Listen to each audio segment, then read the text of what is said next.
नमस्कार दर्शक बंधु आजिर पाणीपाग खबर को आपण को स्वागत। दर्शक बंधु राज्य में बदलबार लगी पाणीपाग एवं यही समय मध्य बंगोपसागर सृष्टि होगा जाऊँगी चलित वर्षर बड़ लघुचाप। किंतु दर्शक बंधु सब बड़ खबर होछि मॉडल आकलन करुछंती लघुचाप नहीं पारे बात्यार रूप। सतरे कौन लघुचाप नेब बात्यार रूप, कौन यार प्रभाव रहा उपरे आज भिडियो संपूर्ण आलोचना करवा। ता सहित आगामी 24 घंटा केमिति रहे राज्यर पाणीपाग देशर पाणीपाग आज भिडियो आसतु आलोचना करवा। दर्शक बंधु आप मोबाइल स्क्रीन देखु पश्चिम भारतर अनेक स्थान में प्रबल वर्षा देखा मिलूँ। तेबे ओडिशा कथा जदि आम आलोचना करवा वर्तमान समय दर्शक बंधु गत किछि दिन है तापमात्रा जो रोक लगी वर्तमान ताहा सामान्य बढ़िबार आशंका रही एवं 2 ରୁ 4 डिग्री जाए तापमात्रा बढ़िपारे। ओडिशार किछि किछि जिले में विशेषकर पश्चिम आभ्यंतरीण जिला गुड़िक तापमात्रा 2 ରୁ 4 डिग्री बढ़िबार आशंका रही आगामी 3 दिन मध्य। हाँ दर्शक बंधु कारण काल बैशाखी प्रभाव में ओडिशा लगातार वर्षा देखा मिलूला किंतु धीरे धीरे तापमात्रा सामान्य बढ़िबो। किंतु दर्शक बंधु एप्रिल मास भली तापमात्रा बढ़िबार संभावना कम वर्तमान परिस्थिति। पाणीपाग सूचना देती दर्शक बंधु आपणकर गंजाम गजपति ता सहित दर्शक बंधु कोरापुट रायगड़ा कंधमाल यही सब जिलार स्थाने स्थाने मध्यम हल्का फुल्का वर्षा देखा मिल पारे। यह सहित उत्तर ओडिशा जमीक बालेश्वर मयूरभंज ता सहित अनुगुल ढेंकानाल यही सब जिले में स्थाने स्थाने वर्षा देखा मिल पारे। तेज दर्शक बंधु मोटामोटी कह दर्शक बंधु आज केवल दक्षिण ओडिशा बेसिकाली दक्षिण ओडिशा आज मध्यम धरण वर्षा आशंका रही एवं वर्षा समय पवन बेग अति बेसी 40 ରୁ 50 किलोमीटर बेगर पवन बहिबा सहित सामान्य कुआपथर माड़ देखा मिल पारे। तेबे दर्शक बंधु बात्या को लेकिन कौन रही बड़ खबर आसतु आलोचना करवा। जीएफएस मॉडल ECMWF मॉडल ता सहित अन्य किछि मॉडल आकलन करुछंती बंगोपसागर में बात्या होई पारे किंतु भिन्न भिन्न आकलन रही भिन्न मॉडल आप मोबाइल स्क्रीन देखंतु अंडमान सागर में घूर्णिबल सृष्टि होबार आशंका रही 18 किंबा 19 मे रे।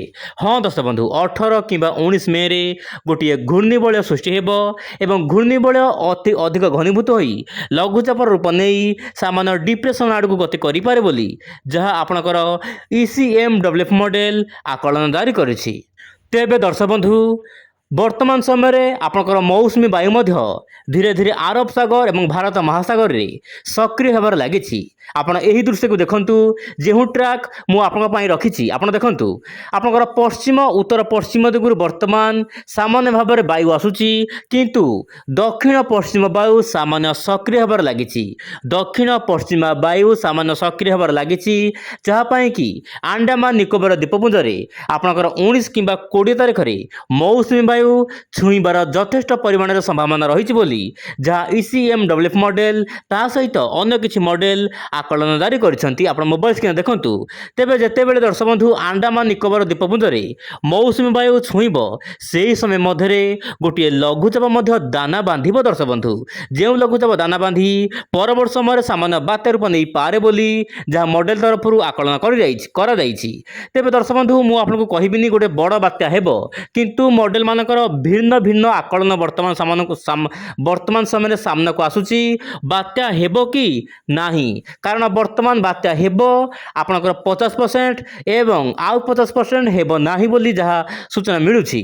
किंतु दर्शक बंधु वर्तमान कौन रही मॉडल लॉन्ग रेंज फोरकास्ट माध्यम आसन जानिबा मु मोबाइल को सामान्य स्क्रोल डाउन करी।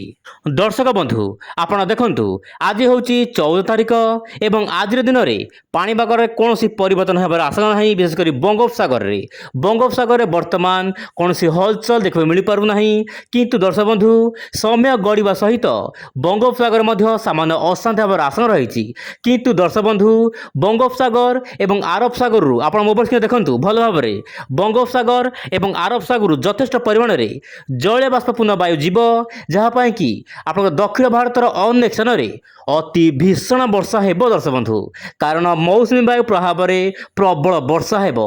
अवश्य मौसुमी वायु छुईबार टाइम अच्छी किंतु दर्शक बंधु जेहेतु मौसुमी वायु पाखे ଆସୁଛି ଏହାର ପ୍ରଭାବରେ ଦକ୍ଷିଣ ଭାରତର ବିଭିନ୍ନ ରାଜ୍ୟରେ ବର୍ଷା ବଢ଼ିବ।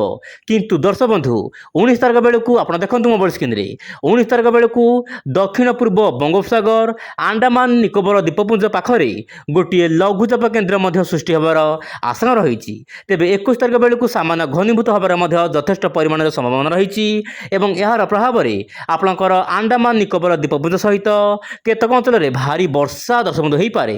କିନ୍ତୁ ଦର୍ଶକ ବନ୍ଧୁ 23 ତାରିଖ ବେଳକୁ ଏହାର ପ୍ରଭାବ ମିଆଁମାର ଉପରେ ପଡ଼ିବାର ଆଶଙ୍କା ରହିଛି ଏବଂ ସେଇଠାରେ ସାମାନ୍ୟ ବାତ୍ୟା ରୂପ ନେଇପାରେ ବୋଲି କିଛି ସମୟ ପାଇଁ ବାତ୍ୟା ରୂପ ନେଇପାରେ ବୋଲି ଯାହା ECMWF ମଡେଲ ଆକଳନ ଜାରି କରିଛି। କିନ୍ତୁ ଦର୍ଶକ ବନ୍ଧୁ ମୁଁ ଆପଣଙ୍କୁ ଏଇଠି ସ୍ପଷ୍ଟ କରିବାକୁ ଚାହିଁବି ବାତ୍ୟା ଆଶଙ୍କା ବର୍ତ୍ତମାନ ପରିସ୍ଥିତିରେ 58% ବାତ୍ୟା ହେବାର ଆଶଙ୍କା ରହିଛି। କିନ୍ତୁ କେଉଁ ରାଜ୍ୟରେ ପ୍ରଭାବ ପଡ଼ିବ, ବାତ୍ୟା ହେବ କି ନାହିଁ ଏବଂ ଏହାର ପ୍ରଭାବ କେତେ ରହିବ, ପବନର ବେଗ କେତେ ରହିବ, ବିଶେଷ କରି ମେ ମାସରେ ଆପଣ ଜାଣିଥିବେ ମେ ମାସରେ ବାତ୍ୟା ମାସ ବର୍ତ୍ତମାନ ସୁଦ୍ଧା କୌଣସି ସ୍ପଷ୍ଟ ସୂଚନା ମିଳିନାହିଁ। ତେବେ ଦର୍ଶକ ବନ୍ଧୁ ଆପଣ ପ୍ରତ୍ୟେକ ଦିନ ଚ୍ୟାନେଲ ଦେଖନ୍ତୁ ବାତ୍ୟା ସମ୍ପର୍କିତ ଖବର ଉପରେ ନିଶ୍ଚୟ ଉପରେ ୱିଣ୍ଡ ଓଡ଼ିଆ ଚ୍ୟାନେଲର ନଜର ରହିବ। ଆଜି ପାଇଁ ଏତିକି, ନମସ୍କାର, ଜୟ ଜଗନ୍ନାଥ ଦର୍ଶକ ବନ୍ଧୁ।